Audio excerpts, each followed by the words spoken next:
Yo, what's good, guys? It's Shane, and I'm back with another video. Today, I'll be ranking the top 10 point guards in the league. It's officially ranking season, and we're in the dead of the off season, so there's nothing else to talk about. Therefore, for these next 5 videos, I'll be ranking the top 10 players at their respective positions. Without further ado, let's get straight into it. At number 10, I have Damian Lillard.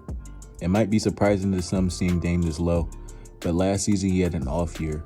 He only averaged 24 points per game on 42% from the field and 35% from three, which is about league average for shooting the three ball. But he did have a lot of attempts which should be taken into consideration. Regardless, this down year caused him to drop drastically, but I believe he can have a bounce back year, and this isn't who he truly is. We just saw him average 32 the year before this, and while I don't think he could get back to that level, he can definitely be better than the year he just had. Additionally, he is playing with another superstar for the first time in his career, and which he'll have to adjust to. There were clearly growing pains between him and Giannis, and if he fixes these, going into next season, he'll be much better. I also think if Doc Rivers utilizes him differently, he can become much more effective for the Bucks. At my number 9 spot, I have De'Aaron Fox. I think he had a pretty good season last year. His numbers were 26, 4, and 5 on 46% from the field and 37% from 3 on 8 attempts per game, which is fantastic. If he can keep up this great three-point shooting, it'll help not only him become a better player, but also make the Kings a much better team by adding to their spacing, which is very important seeing that they added DeRozan, who can't shoot threes. Anyways, De'Aaron also led the league in steals last season, averaging 2, which I must mention, but that doesn't necessarily make him a good defender. We've seen guys like AI and Curry be close to the top or at the top of the league in steals per game, but we all know they aren't good defenders. Now, I don't think Fox is bad by any means and is probably better than those 2 guys that I previously mentioned, but he isn't great either. Regardless, he's a good player and so good that he got my number 9 spot. At number 8, I have Tyrese Maxey. I have a lot of love for this guy, seeing that I'm a Sixers fan, but all bias aside, he's a phenomenal player. He had a great season last year, putting up 26, 4, and 6. I don't even think he's a point guard and may go back to shooting guard next season depending on who Philly decides to start, but regardless, he played great in his role. Now, I did take into consideration that he has less of a responsibility than Fox, but I believe he's better.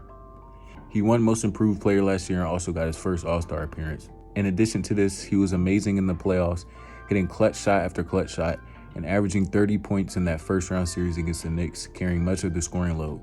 After that playoffs performance from him, I felt that he was good enough to put him at number 8. At 7, I have Trae Young. Trae Young gets a lot of hate that I don't understand and is probably underrated at this point. He's still a great player and is very much overhated. He put up 26 and 11 last season, which most players in NBA history aren't even capable of doing. He also shot 37% from 3 on almost 9 attempts per game, which is also amazing. He might not have looked as good playing next to DeJounte Murray last season, but with the loss of him, he'll show everyone how good he really is again. One of the main concerns for him, though, is his defense, which is horrendous. Most of this is a result of his size, being 5'11" on a fantastic day and weighing 160 soaking wet, but even still, is no excuse to be this poor of a defender. If you put more effort into the defensive side, he'd get more respect from a lot of people, me included. Regardless, with Trae being on your team, he brings your offense to a whole new level, being able to score at a very high level and pass at a very high level as well, being very capable of averaging 10 plus assists. He's a walking double-double. At 6, believe it or not, I have Ja Morant. Now, I know everyone's going to say that he played 9 games last season and shouldn't be here, but it's hard to exclude him from being a top 10 point guard. Anyways, Ja Morant is a great player. He can score at an elite level as well as pass at an elite level. He's a great slasher as well, but the shooting is a bit iffy. He's an okay defender, not being horrible, but also not being good. He can hold his own at times. But overall, Ja Morant can lead the team to 50-plus wins and is a very effective player in the NBA. Just because he missed last season, a lot of people will forget about him. But all I'm saying is, don't sleep on him and the Grizzlies. As we get into the top 5, I have Tyrese Halliburton at my number 5 spot. Last season, his averages were 20, 4, and 11. He started off the season great and was on fire, especially during the in-season tournament, bringing the Pacers to the finals but losing to the Lakers. Regardless, he was having an amazing start to the season and put up great numbers pre-All-Star break. But after the break, he fell off. I believe it was due to injuries, but regardless, his numbers dropped drastically and he was much worse of a player than he was before. Still an amazing player overall though. He led the league in assists and brought the Pacers to a playoff spot. Not to mention he brought them to the conference finals as well, with the help of injury luck to all their opposing teams. But nonetheless, they made the conference finals, which is huge, and Howley was the main reason why.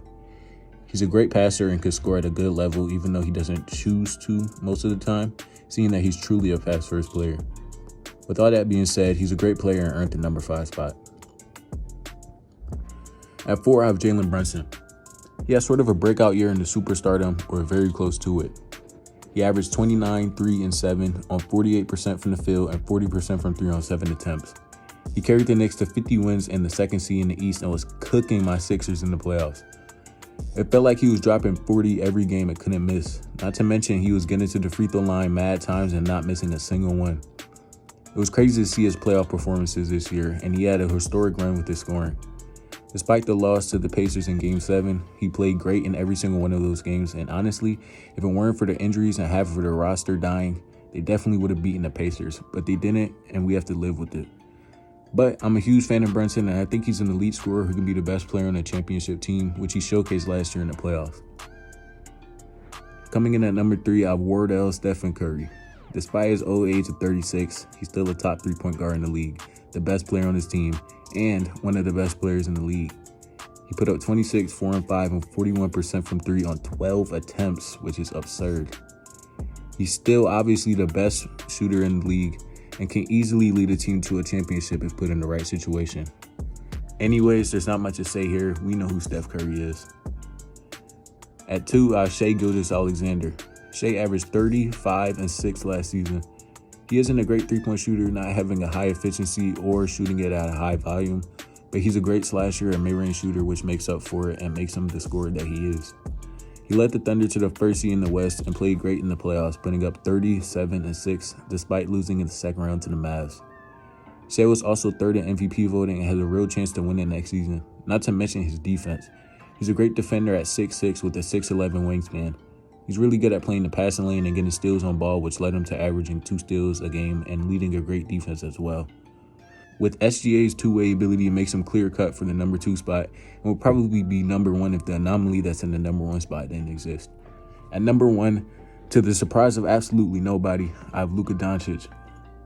He averaged 34, 9, and 10 last season on 49% from the field and 38% from 3 on almost 11 attempts per game. This was one of the greatest seasons in NBA history. Unfortunately, he didn't win MVP, which is presumably as a result of the Mavs seeding placement, but regardless of that, a lot of people believe that he should have won MVP anyways. He led the Mavs to 50 wins and the 5th seed in a stacked West, and won the scoring title to go along with this incredible season.